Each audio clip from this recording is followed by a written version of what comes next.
how much of a blood level would you expect to see on 1 milligram? Well, 1 milligram of estradiol, I wouldn't say that that's a super low dose, but it's also not a very higher dose. But when you think about having the osteoporosis, then you want to kind of double down on that because bone density is so important. And she's saying osteoporosis, not just osteopenia.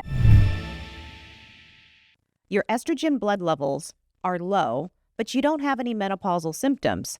Does that mean that your HRT isn't working, or is it more to the story? Hi, I'm Dr. Valerie Davidson for the Progress Your Health podcast. And I'm Dr. Robert Mackey from the Progress Your Health podcast. So today we have a question from, I believe, Shauna. Yes. Well, we change everybody's name, so we named her Shauna. Yeah. I do have to apologize. So we are working on the auto switching. So you talk and it's my face, and I talk and it's your face. There's a little bit of a software glitch. I know some of our previous videos have been a little bit messed up that way. We're trying. It's supposed to have been fixed with a new firmware update, but it's a little annoying for me to see it that way. I know it's driving our video editor a little bit crazy because it keeps it's off sync a little bit. It's not matching up very well. So why don't you go ahead and read the question from Shauna? Okay. Let's see. Excuse me. I am 60 years old, and I've been on 2 pumps of estradiol gel, 1 milligram for 2 pumps. So she's on 1 milligram of estradiol gel. Let's see, for many years, when I checked my estrogen levels 3 and 5 hours after applying the gel, the result was lower than 13 picograms per milliliter.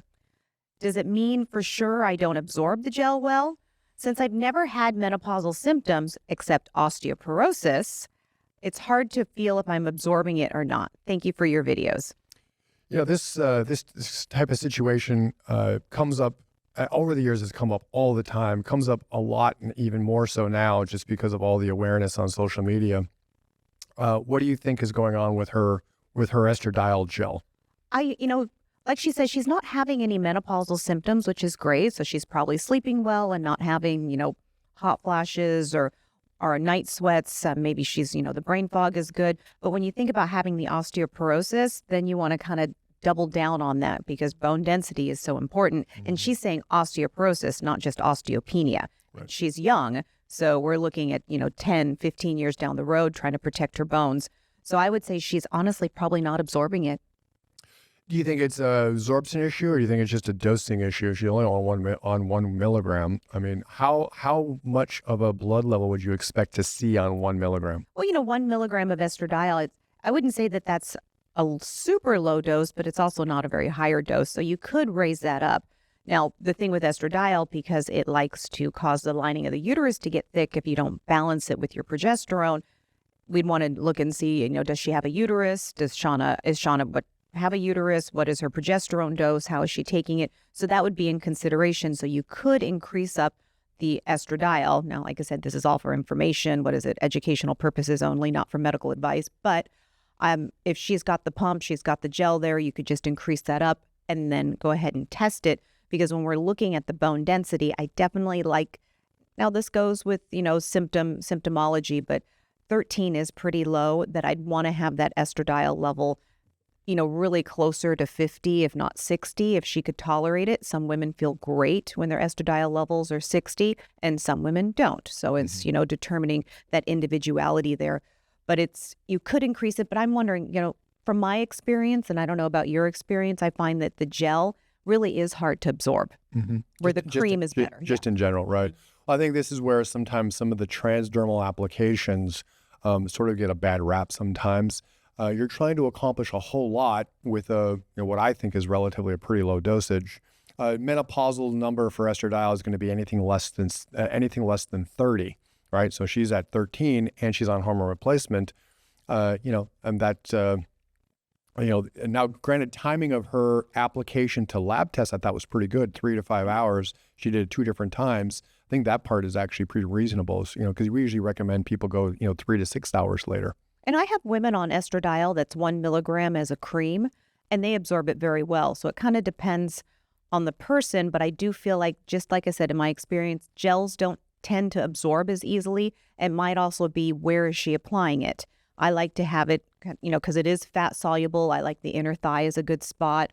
but it kind of depends also where, where her application is, or possibly and some people just don't absorb them very well, doing it transdermally, that even doing a troche, which is a sublingual little troche you put on the inside of your cheek, or kind of like inside of your cheek under your tongue, that's another way of absorbing it, but you just want to make sure that it's going in sublingually and not just getting chewed up and swallowed, because we don't want to do estradiol orally. Yeah, right. Yeah. Now, granted, this is one of those situations where there's not really one great solution. It's trying to find the best one for her situation. Now, you and I differ a little bit. I think it's more of a dosage issue. But again, dosage from the form that it is, like you said, in the gel base, as opposed to using some type of a transdermal biased of some sort. Now, biased, you're sort of flipping that a little bit. We typically use or start someone with an 80-20. 80% estriol, 20% estradiol. She's on just straight estradiol. So you'd think that her numbers would actually respond to that, but clearly they're not. And, it's kind of like, don't knock it if it's not broken. So sure, she sounds like she probably feels really good. She says she's not really having any symptoms, so that's great. But I would want to take into consideration what her, she was saying, osteoporosis, what actually is her bone density. So that's what we want to kind of dial in on. And I will say, just on a completely flip side, is progesterone is also really good for bone density. So making sure her progesterone levels, just for the bone density, not just to be balanced with the estradiol. Right. And even, even from that, from a bone density perspective, if that is her main priority, which it sounds like it is, even adding in some testosterone to the mix. Testosterone can be, not only good for maintaining muscle mass, but also maintaining that bone density over time as well, too. Like I said, she's only 60. She's got another 15, 20 years easy. Where that is going to become maybe not a problem right now, depending on her fitness level and her overall level of well-being, but it becomes obviously much more of an issue once she crosses into her 70s and beyond. And we certainly love all of these questions, because we get a lot of questions. We do try to get back to most of them. So those of you that haven't heard your question, I apologize. We are trying to do them. That's kind of why we created the Hormone Navigator. Yeah, well, I mean, it's kind of like, it's like everything in one. Yeah, it's kind of like having you in their pocket, in some respects, which is, the AI, of course, there's little mixed opinions about AI these days. Everyone's, sort of loves it or hates it. There's somewhere in between there that, it's just an amazing piece of technology. We're really excited about it just because, we've been able to take all that information that's in your brain and sort of, put it into, kind of train that app to, really to answer questions and give guidance in the way that you would actually do it with your patients. Yeah, kind of like this question that we got from Shauna. That could be something they would type into the Hormone Navigator. It's an AI app, so it's not like, directly with me, but it's all of my information, all of your information really put into one source where the AI would be able to probably exactly, because we put this through, because I'm always, working on the app, that it would have said the exact same thing that we said just now. Yeah. So I think it comes down to the dosing form, the dosing amount. Timing of lab testing, I think, is actually pretty good. 3 to 5 hours later, that, we like our patients to be somewhat consistent when they go to the lab.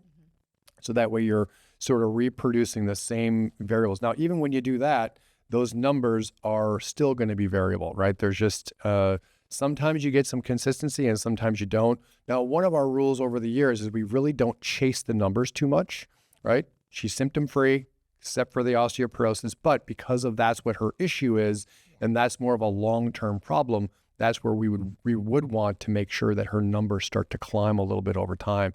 So looking at the dosing form, looking at the dosing amount, maintain your testing timing. And then, like you said, she didn't mention progesterone. We're assuming she's on progesterone if she has a uterus, even if she doesn't, and then consider starting on on some transdermal testosterone as well. I think that's perfect. Yeah. So any other any other comments or things to say about Shauna's question?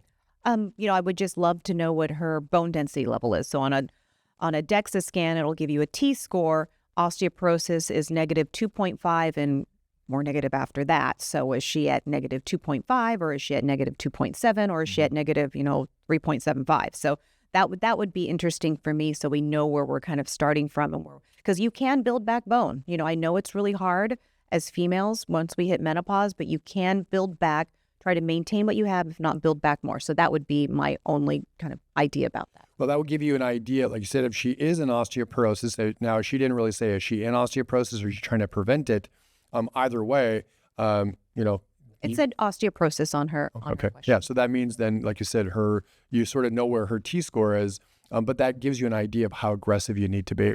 And then that reflects back to diet, lifestyle. So protein, resistance training, got to build up some muscle, and the HRT can be highly impactful in a situation like that. Absolutely.